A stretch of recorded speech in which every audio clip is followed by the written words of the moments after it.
नमस्कार। स्वागत है आज ज्ञान गीता के 11वें अध्याय में। हमने 10 अध्यायों में बहुत सारी नॉलेज ली, बहुत सारी लर्निंग ली। ये जो ज्ञान गीता है, जो भगवत गीता है, श्री कृष्ण के मुख से निकली है, जहाँ उन्होंने अपने बारे में, सृष्टि के बारे में, सृष्टिकर्ता के बारे में, अपने ब्रह्म रूप में और अपने सूक्ष्म रूप के बारे में जो सब कुछ बताया, अपने विराट रूप के बारे में बताया। इस सब से हम लोगों के लिए जो एक टीचिंग है, जो लर्निंग है, वही हम इन सब अध्यायों के स्टडी से, इन अध्यायों से, इन चैप्टर से हम वो स्टडी को ले रहे हैं। और मानव रूप में, इस मानव शरीर में, एज अ ह्यूमन बीइंग हम लोग क्या क्या चेंजेस अपनी लाइफ में कर सकते हैं, कैसे अपने जीवन में उस रोशनी को लेकर आ सकते हैं, इन्हीं सब का एक प्रयास था ये अध्याय पढ़ना। और हम इन्हीं के द्वारा सीख रहे हैं कि हम कैसे अपने आप को एक बेटर ह्यूमन बीइंग बना सके, कैसे हम अपनी लाइफ को और खूबसूरत बना सके और आसपास में लोगों की लाइफ को भी चेंज करें और एक अच्छा एनवायरनमेंट बना सकें जहाँ हम खूबसूरती से एक दूसरे के साथ इंसान के रूप में रह सकें। तो 11वें अध्याय में देखते हैं आज श्री कृष्ण और अर्जुन के बीच में क्या वार्तालाप होता है। 11वें अध्याय में अर्जुन कहते हैं, आपके द्वारा परम गोपनीय अध्यात्म विषयक वचन जो उपदेश आपने कहा, उससे ये अज्ञान नष्ट हो गया है। तो अर्जुन कह रहे हैं श्री कृष्ण को, जो 10वें अध्याय में श्री कृष्ण ने उन्हें बताया कि वे ही सब कुछ हैं, ब्रह्म वही है, इस जगत में जो कुछ भी है वह सब कुछ उन्हीं के द्वारा हो रहा है और वही सब में है और सब उनमें है। तो ये बात सुनकर अर्जुन कह रहे हैं कि आपके इस परम गोपनीय अध्यात्म विषयक वचन जो उपदेश आपने मुझे कहा है, वह सब कुछ सुनकर मेरा अज्ञान जो है वो नष्ट हो गया। कहने का मतलब कि पहले अगर हम देखा जाए तो अर्जुन की स्थिति क्या थी। अर्जुन सिर्फ अपनी रोज़मर्रा की ज़िंदगी के बारे में बात कर रहा था, उसकी प्रेजेंट लाइफ में जो युद्ध की भूमि थी या उसके मोहग्रस्त हो रहा था। तो जो इस युग, इस जन्म की जो भी उसकी प्रॉब्लम्स थी, उन प्रॉब्लम्स के बारे में वो बात कर रहा था और उन्हीं प्रॉब्लम्स में वो उलझा हुआ बार बार प्रश्न कर रहा था। लेकिन जब श्री कृष्ण ने उसको हायर पर्सपेक्टिव समझाया, उसको हाई लेवल से हायर सेल्फ के बारे में बताया और बड़े गूढ़ रहस्य बताए, तो उसे समझ में आया कि परम मतलब जो इस सृष्टि से अलग है, यहाँ के विकारों से अलग है, दुनियादारी से अलग। तो इन सब विकारों से, इस बुद्धि से, इस जो हमारी 5 सेंसेस हैं उनसे परे परम गोपनीय सीक्रेट जो रहस्य बताया है और जो अध्यात्म से विषयक वचन है, जो उपदेश है, उनसे जो उसका जो इस अज्ञान है, मतलब जो वर्ल्डली नॉलेज से अलग उसे नॉलेज मिलने पर, इस वर्ल्डली नॉलेज के अंदर जो वो एक अंधकार में था या जो द्वंद्व में था, उसकी नॉलेज आने पर उसका वो अज्ञान नष्ट हो गया है। मतलब वो उस अंधकार से अब रोशनी को देख पाता है, उस उजाले में आ पा रहा है। वह कहता है, आप जो कह रहे हैं वह सब कुछ ठीक है। आपने जो कुछ कहा कि आप ही ब्रह्म हो, आपने ही सारी सृष्टि रची है, सारे देवी देवता, गुरु, पितृ, जितना भी सब कुछ है, सब कुछ आप ही के अंदर है। परंतु मैं आपको आपके तेज के प्रत्यक्ष रूप से देखना चाहता हूँ। जब हमें नॉलेज हो जाती है तो सिर्फ नॉलेज ही इम्पॉर्टेंट नहीं है। जैसे कि हम स्कूल में बच्चे पढ़ते हैं, मैथ्स का टीचर हमें मैथ्स के बारे में सब कुछ बताता है कि ये सम इस तरह से सॉल्व करना है। तो जब हम ज्ञान ले लेते हैं तब तक ही इनफ नहीं है। सिर्फ ज्ञान हो जाना, अज्ञान ख़त्म हो जाने का मतलब ये हो गया कि मुझे पहले नहीं आता था, अब आ गया है। लेकिन जब तक हम उसे खुद नहीं करते हैं तब तक वो वेस्ट है। कई बार होता है जैसे सर क्वेश्चन बताते हैं, उस समय हमें समझ में आता था क्लास में, हाँ जी सब कुछ समझ में आ गया। लेकिन जब हम घर में आते हैं, उस प्रश्न को खुद अपने आप उसे सॉल्व करने की कोशिश करते हैं, उसे खुद सेल्फ एनालिसिस मोड पे जाते हैं या प्रैक्टिस करते हैं, तब हमें और सारी कुछ चीज़ें समझ में आती है। तब हम उसमें और इन्वॉल्व होना चाहते हैं, उसके साथ एक और रिलेशनशिप बनाने की कोशिश करते हैं। ठीक है, इसी प्रकार वे कह रहे हैं, अर्जुन कह रहे हैं कि आपकी जो बातें बताई हैं, क्योंकि मैं आपसे इतना प्रेम करता हूँ, आप में मेरी निष्ठा है, तो आपकी सारी बातें मुझे सत्य लग रही हैं। मैंने सत्य मान ली, 200% सत्य मान ली। परंतु मानना ही इनफ नहीं है, मुझे जानना है। अब मेरे अंदर एक क्यूरियोसिटी बन गई है कि अगर ये सारी बातें सच हैं तो मैं उसे अनुभव करना चाहता हूँ। जैसे कि मैंने कल आपको बताया कि अगर एक इंसान मतलब बीच पे बैठा है, समुद्र को देख रहा है और अपनी आंखों से वो एक लेवल तक, सिर्फ एक सीमा तक समुद्र को देख पाता है, और आपके साथ बैठा दूसरा इंसान है जो दूरबीन से उससे आगे देख पाता है, तो ये कहता है कि मुझे तो इतना ही दिखाई दे रहा है, दूसरा इंसान कहता है कि देखो इससे आगे भी दूरबीन में है, तो आप क्या कहोगे? अच्छा दिखाओ, मुझे भी दिखाओ। तो आप उनकी दूरबीन के थ्रू देखना चाहोगे, वो अनुभव करना चाहोगे। इसी प्रकार अर्जुन बार बार ये कह रहा है कि मुझे समझ आ गया, लेकिन जो आप देख पाते हो, जो आप समझ पाते हो, जो आप मुझे समझा रहे हो, मैं उसे अनुभव करना चाहता हूँ, मैं उसे प्रत्यक्ष रूप में देखना चाहता हूँ। और ये जो प्रत्यक्ष रूप में वो देखना चाहता है वो इतना आसान नहीं है, क्योंकि आज बड़े बड़े योगी, साधु, ज्ञानी, साधक पता नहीं कितने कितने जन्मों तक इस चीज़ की प्रैक्टिस करते हैं कि उनका प्रत्यक्ष रूप देख सके, उस परमात्मा को जान सके, उसे समझ सके, और अज्ञानता खत्म होने पर वह इस बात का एक तरीके से प्रपोजल रख रहा है श्री कृष्ण के सामने कि मैं आपको प्रत्यक्ष रूप में देखना चाहता हूँ, कि जैसे आपने मुझे अनुकंपा की, मुझ पर आपने बड़ी कृपा की है कि मैं इस काबिल तो नहीं हूँ कि मैं कुछ कर सकूँ, लेकिन फिर भी आपने मुझे सब कुछ अपने बारे में बताया, ये परम गोपनीय रहस्य मुझे बताया। परंतु अगर अब आप मुझ पर और कृपा करें, तो अगर आप समझें कि मैं इस काबिल हूँ, तो आप मुझे अपना वो प्रत्यक्ष रूप दिखाएं, ताकि मैं उसे अनुभव कर सकूं, क्योंकि मेरे अंदर एक क्यूरियोसिटी पैदा हो रही है। तब श्री कृष्ण कहते हैं कि मेरे विराट रूप को तू देखना चाहता है, देख, मेरे अंदर देख, 8 वसुओं के रुद्र को देख। तो श्री कृष्ण कह रहे हैं कि श्री कृष्ण के अंदर 8 वसुओं के रुद्र को वो तो देख सकता है। मेरु दर्मणों को देख, मेरे अंदर ही देख इस सारे जगत को, जो देखना है देख, परंतु तेरी इन आँखों से तू मुझे न देख सकेगा, क्योंकि जो परे है। क्योंकि वह कह रहे हैं, फिर वही बात आगे श्री कृष्ण कह रहे हैं कि तुझे जो देखना है तो श्री कृष्ण के अंदर देखा जा सकता है, परंतु उसके लिए इन आँखों का होना नॉट पॉसिबल, इन आँखों से पॉसिबल ही नहीं है कि वो उनके उस विराट रूप को देख सकता है। तो श्री कृष्ण कह रहे हैं कि तुझे जो देखना है तू मेरे अंदर देख सकता है, इस विराट रूप को देख सकता है, परंतु तेरी इन आँखों से तू मुझे नहीं देख सकता, क्योंकि जो मेरे अंदर, जो मैं हूँ, जो ब्रह्म का सूक्ष्म रूप मैं हूँ, वो मैं सबसे परे हूँ, सबसे अलग, जो इस जगत के स्थूल से परे है, जो इस अव्यक्त है, ठीक है, जो अव्यक्त है, जो इनविजिबल है, उसको आप इन आँखों की सीमा से कैसे देख सकते हो? उसे तो इन अंधी आँखों से नहीं देख पाएगा। ठीक बात है, तभी आज के इस युग में विज्ञान इस अव्यक्त को नहीं मानता। अगर आप बात करें तो विज्ञान कहता है कि जिसे आप प्रूफ नहीं कर सकते, जिसे आप देख नहीं सकते, जिसके आप तोड़ तोड़ करके विश्लेषण नहीं कर सकते, जिसको आप डिफाइन नहीं कर सकते, वो है ही नहीं। ठीक है, तो वो यही कह रहे हैं कि उस अव्यक्त, उस इनविजिबल को, क्योंकि इस जगत की आँखों से या इस जगत की बुद्धि से देखना पॉसिबल ही नहीं है। अगर एक नर्सरी क्लास के बच्चे से अगर आप MBA के क्वेश्चन का आंसर पूछने लगोगे तो वो पॉसिबल ही नहीं है, उसे आता ही नहीं होगा, वो कहेगा उसे समझ ही नहीं आएगा। तो इसीलिए वे कह रहे हैं कि इस संकीर्ण बुद्धि से या इस जगत वाली बुद्धि से तू मुझे न समझ पाएगा, न तू मुझे देख पाएगा। आज जो लोग नास्तिक हैं या जो अध्यात्म से परे हैं, वे तर्क वितर्क के बेसिस पर इन शब्दों को सुनेंगे और वे शायद इनका जवाब मांगेंगे या इसका मजाक भी उड़ा सकते हैं।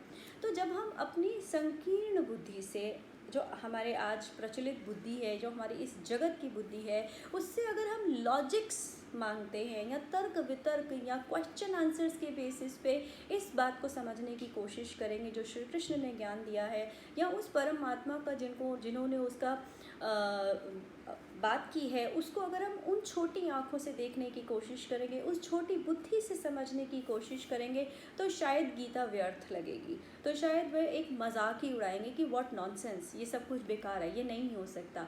हाँ, उनके लिए बेकार है, क्योंकि जो अंधकार में है, अगर एक सपोज़ एक अंधा आदमी है, तो उसको तो प्रकाश दिख ही नहीं रहा, चाहे वो रोशनी में है, चाहे रोशनी ही सब कुछ उसके आसपास कर रही है, लेकिन उसे नहीं दिख सकती, क्योंकि उसके लिए उस रोशनी का कोई मतलब ही नहीं है। ठीक है। जैसे एक नर्सरी क्लास के बच्चे को कोई मतलब ही नहीं है कि एमबीए में क्या पढ़ाई हो रही है या उससे ऊपर के लेवल की क्या पढ़ाई हो रही है। तो इसी प्रकार वे कह रहे हैं कि तू अपनी इस बुद्धि से और इन आँखों से मुझे नहीं देख पाएगा। ठीक है। तो इसी बात को वो कह रहे हैं, चाहे वे अपनी अलग अलग इंद्रियों से भी प्रकाश को अनुभव करने की कोशिश करे तब भी वे नहीं कर पाएगा। जिस भी तरीके से अगर वो उस परम प्रकाश को प्रैक्टिस करने की या देखने की कोशिश करे, क्योंकि उसकी बॉडी इस चीज़ को ग्रहण करने के लिए बनी ही नहीं, उसकी कोई इंद्री इतने लेवल की सीमा, उतनी फ्रिक्वेंसी पे हाई है ही नहीं कि वो उसे देख सके। अब जैसे अगर हम लोग देखते हैं कि बड़ी सारी लेज़र रेज होती हैं, रेडियो एक्टिव वेव्स होती हैं या माइक्रो ऑर्गेनिज्म होते हैं, तो हम वो अलग अलग उपकरणों से देखते हैं, नॉर्मल आंखों से नहीं देख सकते। इसी प्रकार उन्हें भी नहीं देखा जा सकता। वह कह रहे हैं, न स्पर्श करके, न सुन के, न सूंघ के, न चख के, किसी भी तरीके से तू उसे नहीं एहसास कर सकता। वह तो जब ऐसे लोग जो ज्ञानी होते हैं, जो अपनी अंतरात्मा में जाते हैं, जो उसका अनुभव कर लेते हैं, इसलिए उनके पास कोई वर्ड्स ही नहीं होते बताने के लिए, क्योंकि उस अव्यक्त को किस रूप में व्यक्त करोगे। ना भाषा उन्हें बांध सकती है, तो तुम्हारी आंखों से तुम बता सकते हो, ना कानों से, ना मुख से, ना फीलिंग से, किसी तरह से नहीं बता सकते। तो इसी प्रकार जो उसमें रम जाते हैं या उस इंटरनल सोर्स के साथ मिक्स हो जाते हैं, तो वो अपनी एक आनंद में होते हैं, अपनी एक मस्ती में होते हैं। और लोग उन्हें बेवकूफ़ कहते हैं, कुछ लोग कहते हैं हेलुसिनेशंस हैं, कुछ लोग कहते हैं कि इनका दिमाग की बीमारी हो गई है। तो वह भी अलग अलग स्टेजेस हैं। तो वह आपको बेवकूफ़ समझकर आपका मजाक ही उड़ाते हैं। ठीक है। अगर एक अंधा देख नहीं पाता, इसका मतलब यह तो नहीं कि रोशनी नहीं है, या प्रकाश का विश्लेषण एक आँख वाला दूसरे आँख वाले को कैसे करेगा। सपोज़ एक की आँख है, वो उसको बता रहा है कि भाई रोशनी है, इस कमरे में बहुत रोशनी है। अंधा कहता है कि नहीं, कोई रोशनी नहीं है। सूरदास कहता है कि मैं नहीं देख सकता, मैं रोशनी नहीं है वहाँ पे। तो वो कैसे उसे बताएगा कि रोशनी है, कैसे उसे एक्सपीरियंस कराएगा। उन दोनों को एक दूसरे की बात समझ में नहीं आएगी, क्योंकि दोनों एक परिस्थिति में है ही नहीं, क्योंकि दोनों एक पेज पर हैं ही नहीं। तभी श्री कृष्ण कहते हैं कि इन आँखों की एक सीमा है, उसके परे तू नहीं देख पाएगा, परंतु वह है। तू नहीं देख पाएगा तो मतलब ये नहीं कि वो नहीं है। मानो आपकी आँखें एक सीमा तक देख पाती हैं, इसका मतलब ये नहीं कि आपकी दृष्टि से परे आगे कुछ नहीं है। जैसे इस बात को हम समझ चुके हैं, आप आगे बढ़ोगे तभी देख पाओगे। ठीक है। श्री कृष्ण अर्जुन को जो उसके पेज पर है, अब वो श्री कृष्ण अर्जुन को ही क्यों अपना विराट रूप दिखाना चाहते हैं, क्योंकि वो समझ रहे हैं कि वहाँ 200% निष्ठा है, अनन्य प्रेम है, लॉजिक्स नहीं है, तर्क वितर्क नहीं है। और अब जब वो श्री कृष्ण को ये कह रहा है कि मुझे उसको अनुभव करना है, दैट मीन्स कि अब वो अपनी लो लाइफ स्टेट से तो ऊपर आ चुका है फॉर श्योर। क्योंकि जब तक वो लो लाइफ स्टेट में था, लोअर फ्रिक्वेंसी में था अर्जुन, तब तक वो युद्ध के बारे में पूछ रहा था, तब तक वो अपने प्रेमी गणों के बारे में पूछ रहा था, घर वालों के बारे में पूछ रहा था। वह चाहता था कि मैं इस प्रॉब्लम से कैसे निकलूँ, इस मोह से कैसे निकलूँ। लेकिन अब उसने उस युद्ध भूमि को सब कुछ छोड़ दिया, अपने मोह, इस दुनिया की सारी बातों को छोड़कर अब वो दूसरे दुनिया की बात कर रहा है कि मुझे वो एक्सपीरियंस करना है, वो परम गोपनीय रहस्य जो आपने बताया है, मुझे वो अनुभव करना है। तो उन्होंने बोला, क्योंकि तू मुझ पर 200% विश्वास करता है, मुझ पर प्रेम करता है, और सबसे नेसेसरी थिंग, उसकी आत्मा प्यासी है। When there is a longingness, when there is a curiosity, जब आपकी आत्मा उस परमात्मा को पाने के लिए प्यासी हो जाए, तब वह स्वयं ही ऐसी परिस्थितियाँ बना देता है और आपको खोज लेता है, अपने पास ले आता है। क्योंकि मैंने कल भी डिस्कस किया था, जिस तरह से हमें उसकी ज़रूरत है, उसे भी हमारी ज़रूरत है। ठीक है।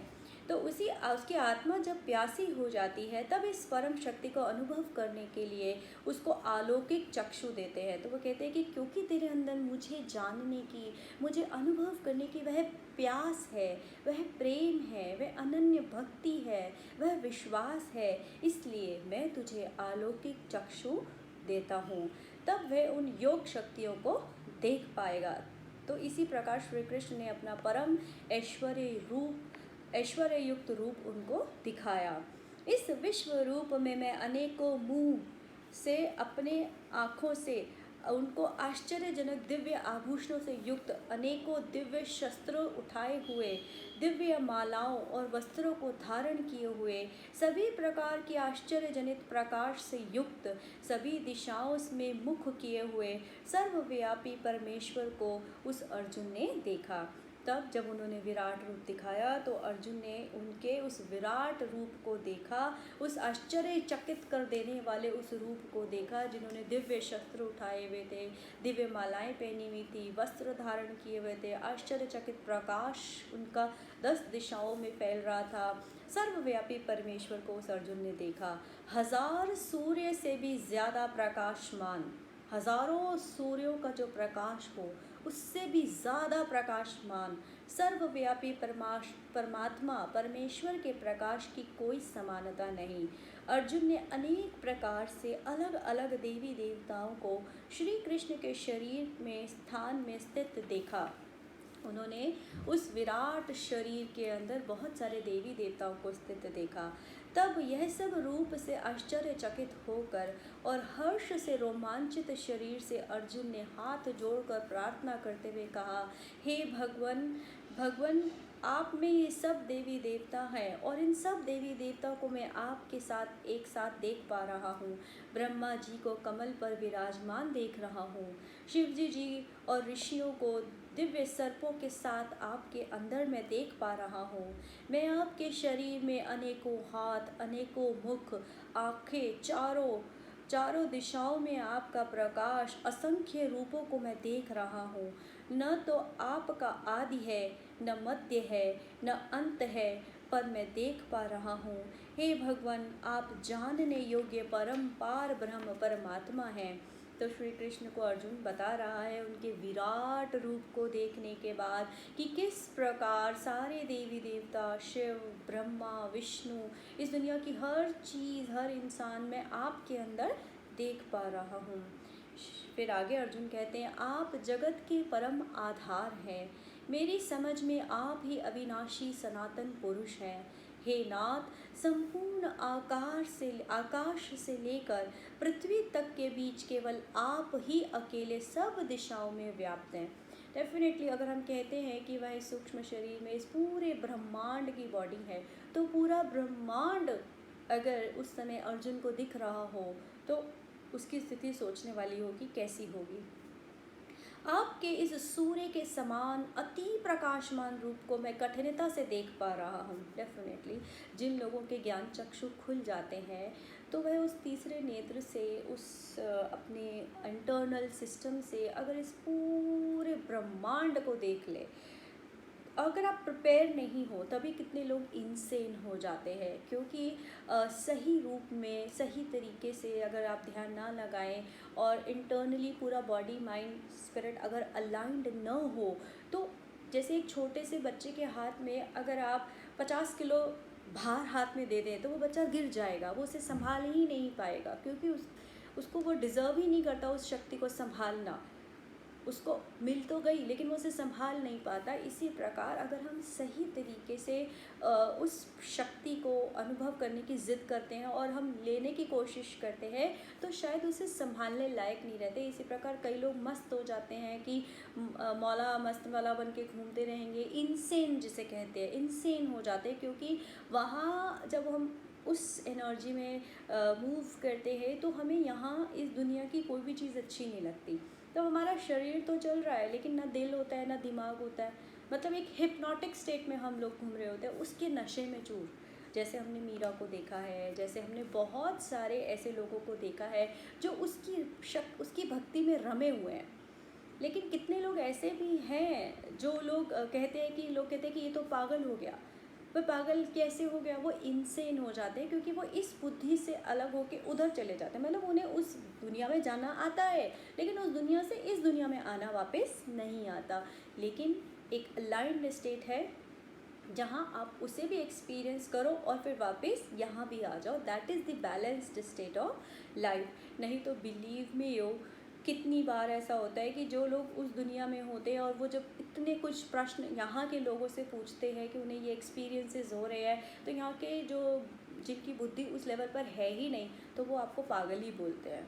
वो कहते हैं कि आप पागल हो गए हो, आपको किसी मनोवैज्ञानिक से मिलना चाहिए, क्योंकि ये सब बातें सत्य नहीं है। मानिए बड़े बड़े लीडर्स, बड़े बड़े गुरु इस बात को कहते हैं कि आप पागल हो गए हो, आपको ये चीज़ें नहीं समझ में आ रही, ये सब गलत है, क्योंकि वह उस आँख से देख ही नहीं सकते। इसीलिए उनके लिए जो लोग देख पा रहे हैं वह पागल माने जाते हैं। यही बात श्री कृष्ण ने बोली है कि उस आँख से वो देख ही नहीं सकते हैं। तो हे नाथ, वे कहते हैं कि संपूर्ण आकाश से लेकर पृथ्वी तक के बीच केवल आप ही अकेले सब दिशाओं में व्याप्त है। आपके सूर्य के समान अति प्रकाशमान रूप को मैं कठिनता से देख पा रहा हूँ।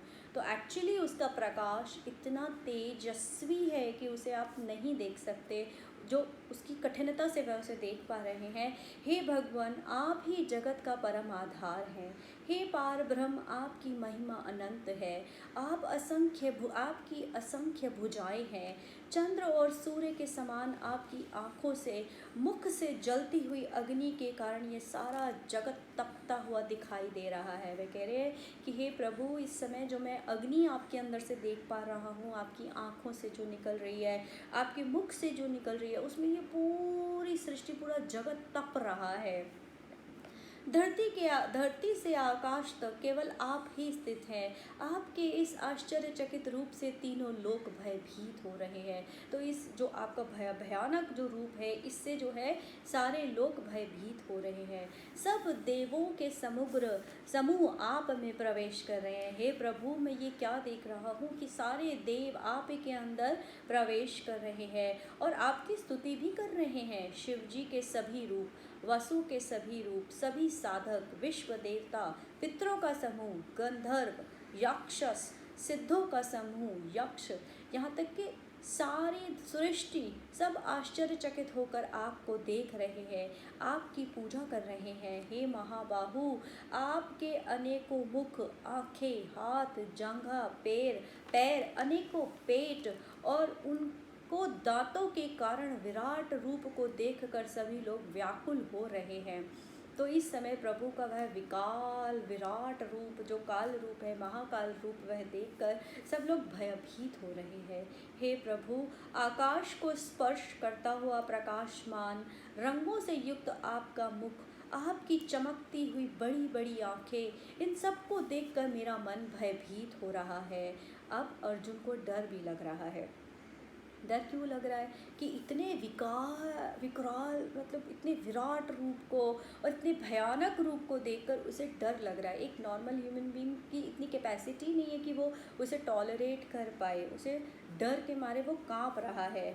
न धैर्य धारण कर पा रहा हूँ, न शांति को प्राप्त कर पा रहा हूँ। आप सोच के देखिए, एक इमेजिनेशन सिर्फ अगर लेकर देखें कि आप पूरी सृष्टि अगर आपके सामने खुल जाए, एक बार पूरी सृष्टि जो दिख रही है और जो नहीं दिख रही उसके इंटरनल भी अगर हमारे सामने घूम जाए, तो हम कैसी सिचुएशन में होंगे। और वो भयानक अग्नि और उसके अंदर सब जलते हुए हर रूप उन्हें वो दिख रहा है, तो वो अपनी एक नॉर्मल ह्यूमन बीइंग की तरह उन सब चीज़ों को झेल नहीं पा रहा।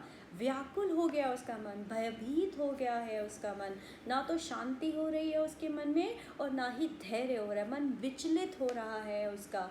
हे प्रभु, वह डर जाता है और वह कहते हैं, हे प्रभु, आप मुझ पर प्रसन्न रहो। नाथ, मैं आपके इस रूप को देखकर भयभीत हो गया हूँ, मेरा धैर्य खोता जा रहा है, आप बस मुझ पर प्रसन्न रहो।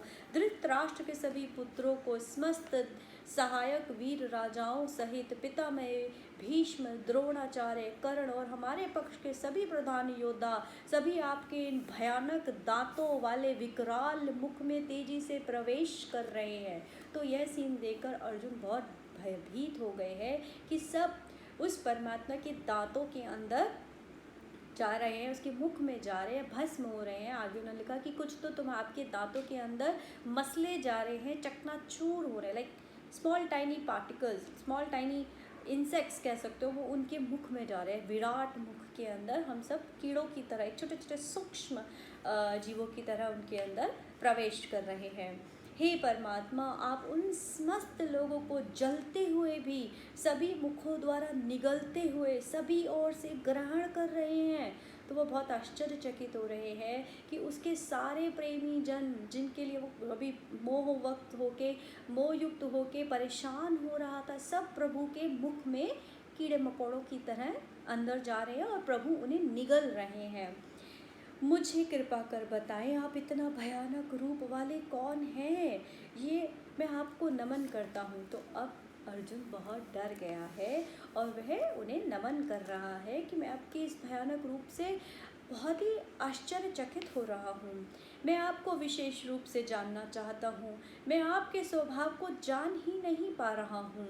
श्री भगवान बोले, मैं इस संपूर्ण संसार को नष्ट करने वाला काल हूँ। तो पैदा करने वाले भी वही और काल भी वही हैं। इस समय समस्त प्राणियों का नाश करने में लगा हूँ। तो इस समय उनका काम क्या हो रहा है कि जितने भी प्राणी जो जिनकी काल आया है उनका वो नाश करने में लगे हैं। यहाँ खड़े सभी विपक्षी पक्ष में योद्धा तेरे युद्ध न करने पर भी भविष्य में न होंगे। तो प्रभु कह रहे हैं कि तू युद्ध कर या ना युद्ध कर, तू इन्हें मार या न मार, ये तो पहले ही मरे हुए हैं। समझ ले कि इनकी स्क्रिप्ट लिखी जा चुकी है और ये सब मैं तुझे भविष्य दिखा रहा हूँ कि ये सब मेरे मुख में जाने वाले हैं। तो ये पहले ही मरे हुए हैं, ठीक है। इसलिए तू यश को प्राप्त करने के लिए, युद्ध करने के लिए खड़ा हो जा। तो प्रभु कह रहे हैं कि तू युद्ध से मत भाग, वो तेरा कर्तव्य है। तो सिर्फ निमित्त बन रहा है उन सबको मारने का, लेकिन ये लोग पहले ही मरे हुए हैं। तेरे द्वारा, ये सब तेरे द्वारा नहीं, मेरे द्वारा पहले ही मारे जा चुके हैं। तू तो केवल निमित्त है। इस प्रकार हमारे जीवन में भी कितनी सिचुएशंस आती हैं। हम सिचुएशंस में कहते हैं इसकी वजह से ये हो गया, उसकी वजह से ये हो गया, मेरे पिता ने मेरे साथ बहुत बुरा किया, मेरी माता ने मेरे साथ बहुत बुरा किया, मेरे पड़ोसी ने ये गलत काम किया, मेरे हस्बैंड ने ब्ला ब्ला ब्ला। हम बहुत सारे ब्लेम्स लगाते हैं। तो वही कह रहे हैं कि ज़रूरत ही नहीं है, सबकी स्क्रिप्ट लिखी है और हम सब ने अपनी अपनी स्क्रिप्ट लिखी है। तो जो जो जब जब होना है वो होना ही है, वो प्रारब्ध है, वो फिक्स्ड कर्मा है। लेकिन हम क्या करते हैं उस सिचुएशन में, उस स्क्रिप्ट जो लिखी है, जो कर रहे हैं, अब हम जो कर रहे हैं या जो लोग हमारे लिए कर रहे हैं, वो सिर्फ निमित्त बन रहे हैं हमारे कार्मिक अकाउंट को पूरा करने के लिए। उसको अगर हम उन पर अपने ओपिनियंस और जजमेंट्स बनाते हैं, ब्लेम्स में जाते हैं या कंप्लेंट्स करते हैं, तो हम फिर सेकेंडरी और इमीडिएट कर्मा क्रिएट करते हैं, जिससे कि हमारे कर्म बंधन बनने शुरू हो जाते हैं। तो अर्जुन ने कहा है, हे अंतर्यामी, सारा जगत आपकी पूजा करके आनंदित हो रहा है, यह सही है। सारे असुरी स्वभाव वाले आपके भय से इधर उधर भाग रहे हैं। वे कह रहे हैं जो आपकी पूजा कर रहे हैं वो तो आनंद में है, वो आप ही की पूजा कर रहे हैं इस समय। लेकिन जितने असुरी स्वभाव वाले हैं वह आपके डर से इधर उधर भाग रहे हैं। सिद्ध पुरुष आपको नमस्कार कर रहे हैं, और क्यों ना करे, आप ही सबको उत्पन्न करने वाले सृष्टिकर्ता हैं। आप सनातन हैं, परम आश्रय हैं, आप जानने योग्य हैं प्रभु।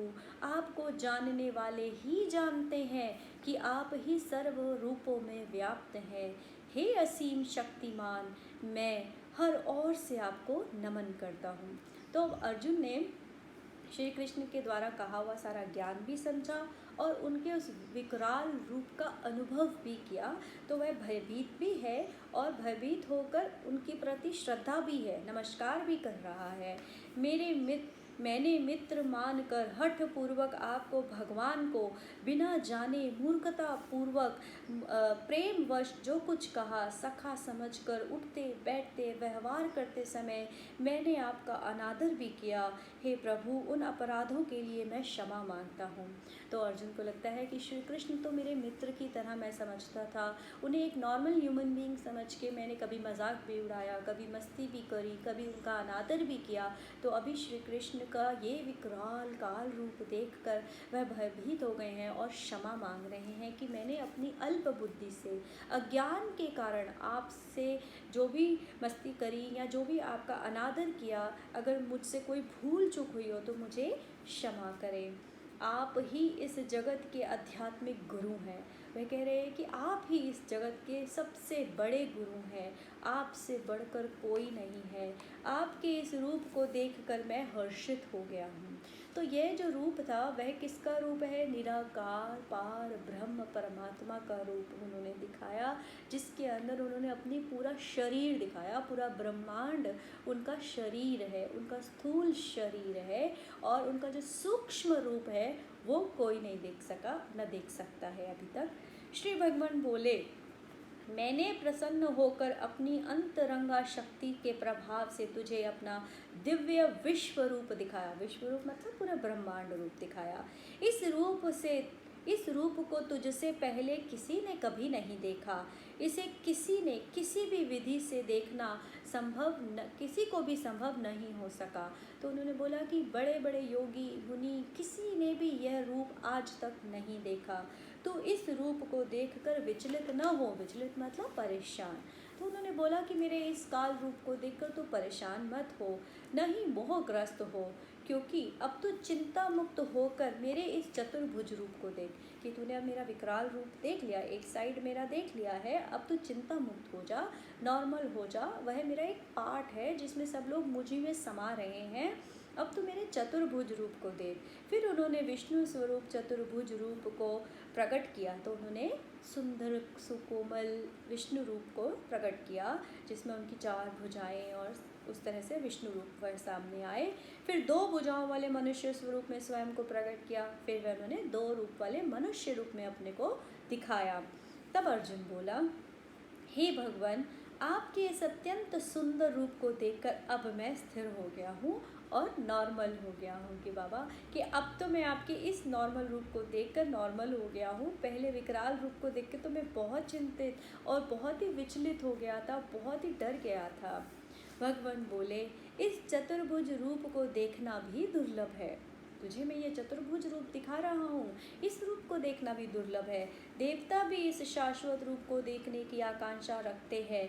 इसे न वेदों के अध्ययन के द्वारा, न तपस्या के द्वारा, न यज्ञ के द्वारा, और न ही दान के द्वारा किसी भी तरीके से इसे नहीं देखा जा सकता, परंतु भक्ति के द्वारा मेरा साक्षात दर्शन किया जा सकता है, मुझ में प्रवेश पाया जा सकता है। जो मनुष्य मेरी शरण होकर मेरे लिए कर्तव्य कर्मों का पालन करते हैं, वे भक्त सदा मेरे में स्थित रहते हैं और मुझको ही प्राप्त होते हैं, मुझ में समा जाते हैं।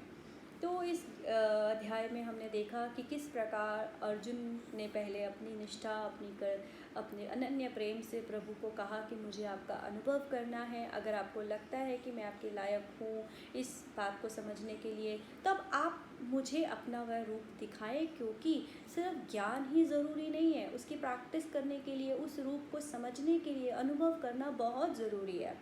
जैसे कि अगर ये तो वही बात होगी कि जैसे अगर आप किसी के साथ रिश्ता बनाते हैं, किसी से प्रेम करते हैं, तो उससे सिर्फ फ़ोन पे बात करने में मज़ा नहीं आता ना, कि तुम्हें सिर्फ दूर से फीलिंग नहीं आती, आप उसे अनुभव करना चाहते हो, आप उनसे मिलना चाहते हो, आपके अंदर एक क्यूरियोसिटी होती है, आपके अंदर एक तड़प होती है।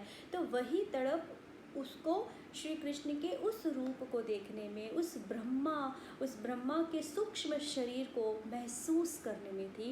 एंड बिलीव मी यू, जिस भी आत्मा को अगर वो प्यास लग जाए, वह क्यूरियोसिटी बन जाए, तो उससे ऊपर इस दुनिया का कोई आनंद नहीं। उससे ऊपर उसको न मान, न सम्मान, न वैर, न द्वेष, न किसी का लेना, न किसी का देना, ये सब बातें बहुत छोटी है। जैसे अर्जुन को उस युद्ध के समय कोई भी बात अब चिंता नहीं दे रही थी, वह इस जीवन से संबंधित सारी बातों को भूल चुका था। अब वो ज्ञान की तरफ दूसरे लेवल पर पहुंच गया था, और अब उसकी जर्नी एक नेक्स्ट लेवल पर शुरू हो गई थी। इसी प्रकार जो आत्माएं आज इस ह्यूमन बॉडी के अंदर उस लेवल पर, उस आत्मा लेवल पर, उस परमात्मा के लिए एक क्यूरियोसिटी में चली जाती हैं, उस तड़प को महसूस करती हैं, तो वह स्वयं ऐसी परिस्थितियां पैदा करेंगे, वो ऐसा ज्ञान, ऐसा गुरु, या किसी भी तरीके से ऐसी सर्कमस्टेंसेस पैदा करेंगे कि आप स्वयं उस रास्ते पे चले जाओगे। लेकिन फिर यहाँ एक बात और इम्पॉर्टेंट उन्होंने कही है कि उसमें जल्दीबाजी नहीं करनी। It's a normal process, let it happen the way it has to.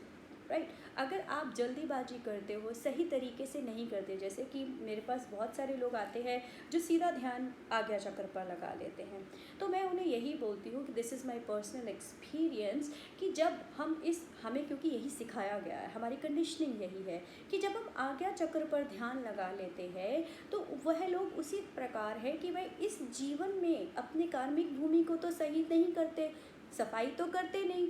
अगर आप अपने घर में सफाई ना करें और अपने गुरु को बुलाकर गंदगी में बिठा लेंगे तो कैसा लगेगा? गलत है।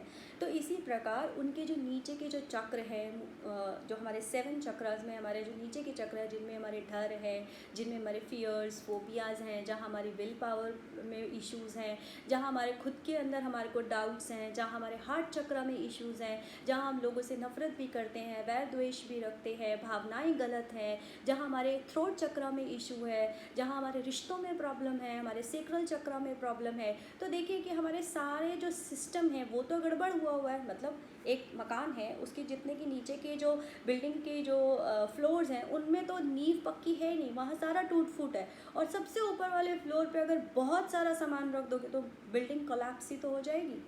इसी प्रकार जो लोग अपने पूरे सिस्टम को अलाइंड नहीं करते, अपने कार्मिक भूमि को सही नहीं करते हैं, वह अगर आज्ञा चक्र खोल कर उसका दर्शन कर भी ले, अपने प्रकाश अपने आत्मा रूप को देख भी ले, वो इनसेन हो जाएंगे, क्योंकि वह उस शक्ति को संभालने लायक ही नहीं होंगे। सो फर्स्ट उतना डिज़र्विंग बनो, उस शक्ति को लेने की शक्ति ग्रहण करो, उतने काबिल बनो कि उस चीज़ को संभाल पाओ।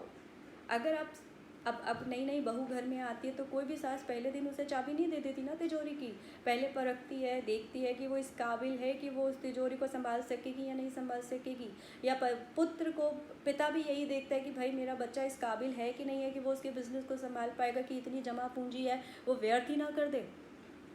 ठीक है, तो इसी प्रकार हमें भी हर चीज़ को अलाइंड करना है।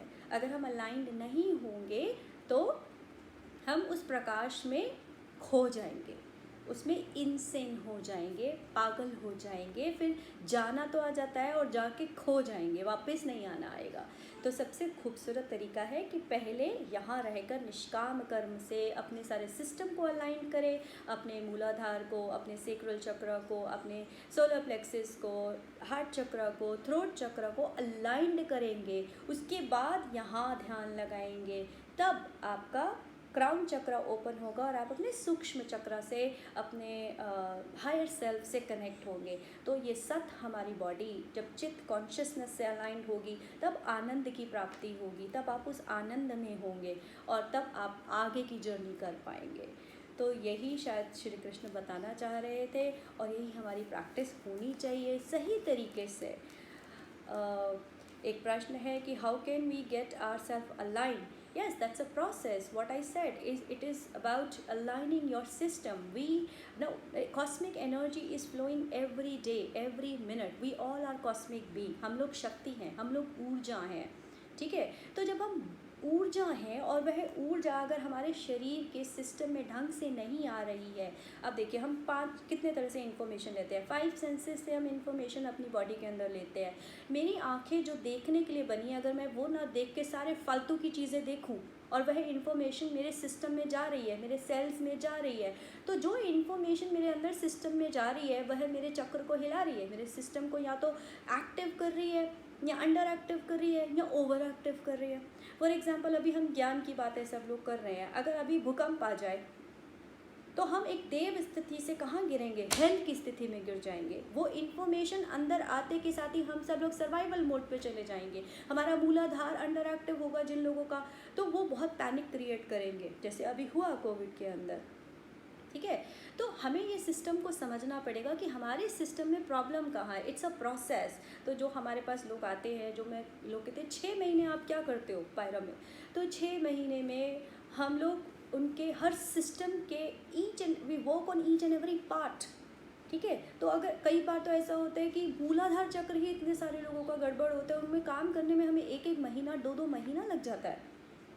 So it's a process. You with your higher self go inside you, work upon your chakras and अब अंदर की तो आप सफाई कर रहे हो, फिर आपको ये भी विजिलेंट होना होगा कि आप बार बार कचरा अंदर आने मत दो। आंखें जिस काम के लिए बनी है वही करो, मुख जिस काम के लिए बना है वही करो। आप देखिए, आप अगर रात को सिर्फ एनालिसिस करना शुरू करें थ्रू आउट द डे, कितनी अनइम्पॉर्टेंट थॉट्स आप क्रिएट करते हो और कितनी अनइम्पॉर्टेंट बातें हम लोग बोलते हैं जिनकी ज़रूरत ही नहीं है। We go in gossips.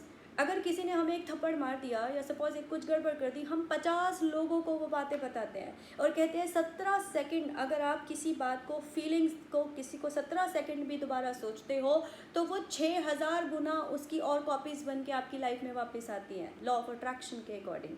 तो आप खुद ही सोचो, आप कितनी इन्फॉर्मेशन को किस तरह से अपनी बॉडी को दे रहे हो और आपकी बॉडी में से कैसे वो बाहर वाइब्रेट हो रही है और कैसे आपकी रियलिटी बन रही है।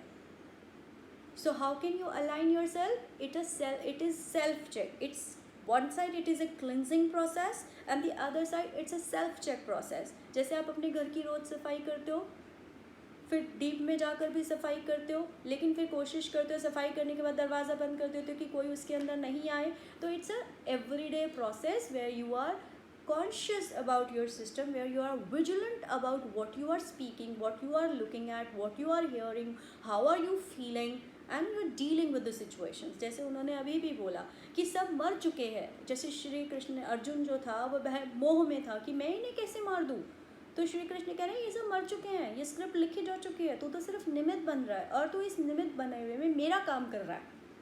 तो इस कर्म को अगर मुझ पर समर्पित कर देगा तो सब कुछ ठीक है, फिर तू कर्म में नहीं आएगा। हाँ, अगर तू जजमेंट्स दे रहा है, ओपिनियंस दे रहा है, क्रिबिंग और कंप्लेनिंग्स में जा रहा है, फिर तो कर्म बंधन में बन गया, फिर मैं तुझे नहीं बचा सकता।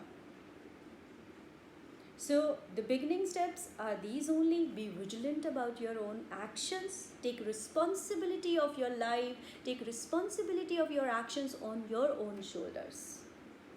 ठीक है, तो जिस दिन आप अवेयर होना शुरू हो जाओगे, कॉन्शियस लिविंग में आओगे, तब आप अलर्ट हो जाओगे, अवेकन हो जाओगे और फिर रास्ते खुद बनेंगे।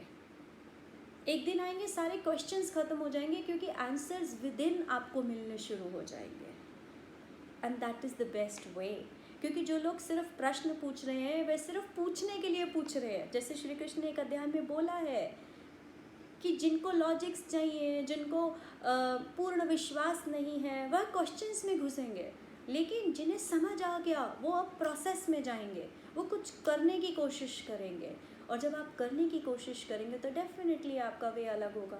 आप सिर्फ सोचते रहे, यहाँ से लेके आपको एक डेफ कॉल जाना है, कमला नगर जाना है, तो आप सिर्फ सोचते रहेंगे, क्वेश्चन करेंगे, कैसे जाऊँ, कौन सी गाड़ी उठाऊँ, यहाँ पे पेट्रोल होगा नहीं होगा, आपके पास 10 क्वेश्चंस होंगे। That means you are just asking questions. लेकिन जिसने जाना है वो दिमाग चलाएगा, एक्शन लेगा, कुछ ना कुछ जुगाड़ लगाएगा और पहुंच जाएगा। This is what I want to tell. फिर भी if you want any help you can ask more question, I'm there, I'm available to answer। जितनी मेरी समझ है, जितनी मेरे को समझ में आया है अपनी लाइफ के एक्सपीरियंसेस से, वह मैं आपको समझाने का पूर्ण प्रयत्न करूँगी, पूरा प्रयास करूँगी। इसी के साथ हम 11वें अध्याय को यहीं ख़त्म करते हैं। आपके जो भी क्वेश्चन हो आप पर्सनल कमेंट बॉक्स में मुझे भेज सकते हो, मैं आपको आंसर देने की पूरी कोशिश करूँगी। धन्यवाद।